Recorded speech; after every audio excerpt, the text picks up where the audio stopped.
I'm about to tell you why you keep failing as a software engineer and you can never fix those pesky bugs on time. All right, so this video is about setting up for success, primarily as a software engineer, but really it applies to any discipline. So I decided to make this video partly because I renovated this workspace. Up until recently, it was a garage full of tools, mainly metalworking tools. If you see some of my earlier videos, you'll see what I mean. By the way, let me know if you want to see an office/desk setup type tour type thing. Also, let me know if that's the last thing in the world you want to see, so I don't waste my time actually making something that nobody wants to see. So in terms of what I had in here, I had a lathe, I had a mill, I had a ton of silversmithing tools, I had nitro-powered RC cars, and other stuff which I'd collected over the years. I had exercise equipment, including boxing equipment, badminton equipment, yoga mats, weights. I had a lot of stuff in here. Anyway, at some point I decided that the amount of stuff I had going on in here wasn't really conducive to any one activity. And what I'm primarily focused on is programming, and it definitely wasn't conducive to programming. It was too cluttered to exercise, it was too messy for radio control cars, it was too cold, too cramped for programming. So I'm definitely grateful that I had a space, but it just wasn't geared towards what I wanted to do most of the time. My main focus is software development. I also create courses. You can check out the links in the description below. I also create tech YouTube videos, programming videos, developer news, that kind of stuff. So if you don't want to miss out on that kind of thing, make sure you hit subscribe. And if you find this video even remotely useful, make sure you hit like, because that tells YouTube that other people might find it useful too. And as for my setup now, from what you can see of it, it's much more like an office. It's much more attuned to what I want to do on a day-to-day basis. Code, courses, instructional videos, that kind of thing. There's just generally a lot less friction. Obviously, I still have all the usual distractions like social media and the news and whatever else, but those are things that everybody struggles with, and that's probably a different discussion. Now, as for the tools that I had in here, I sold a lot of the larger tools. It was a bit heartbreaking, but I can always buy them back, I suppose, if I build another workshop at some point. And a lot of the smaller ones I kept. But coming back to the reason for making this video,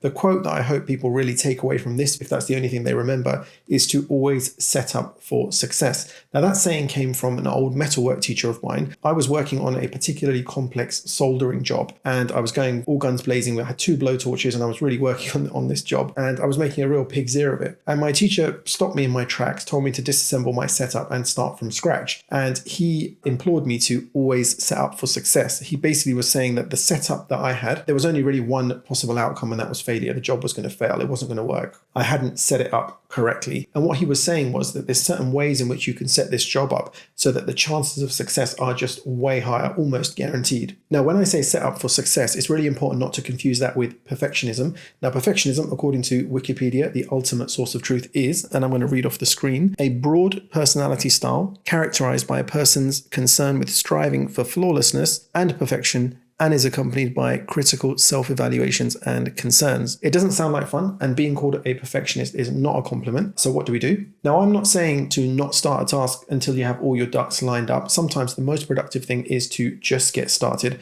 So I'm not suggesting that you need the perfect plan or the perfect idea or the perfect anything before you get started. Perfectionism for me is really when you try to do something so well, so perfect, way more than is actually valuable or necessary in the time that you've got. And it's often crippling. It means that you won't get started. And if you get started, you often won't finish. Now, I know people often cite someone like Leonardo da Vinci when they think about perfectionists, but the thing is, you're not Leonardo da Vinci and neither of mine, so the amount we can learn from his kind of work pattern is probably quite limited. So what I'm talking about is much more to do with you having the resources you need to do the tasks that you need to do on a fairly regular basis. It's about you having the necessary tools in place to do what you need to do. The relevant contacts, the information, the access. Do you have all the credentials you need? Do you have the URLs, the usernames, passwords, all of that kind of stuff? Otherwise, you'll find that the chances of success doing those kind of regular activities is very limited and often way more effort and time consuming than it needs to be. You'll really struggle to find the enjoyment in some kind of flow state because you'll keep having to break off to find tools, access to systems, all that kind of stuff, which should ideally be within arm's reach. Now, hopefully I've got my point across, which is that we want to avoid perfectionism because it can be quite crippling and often means that we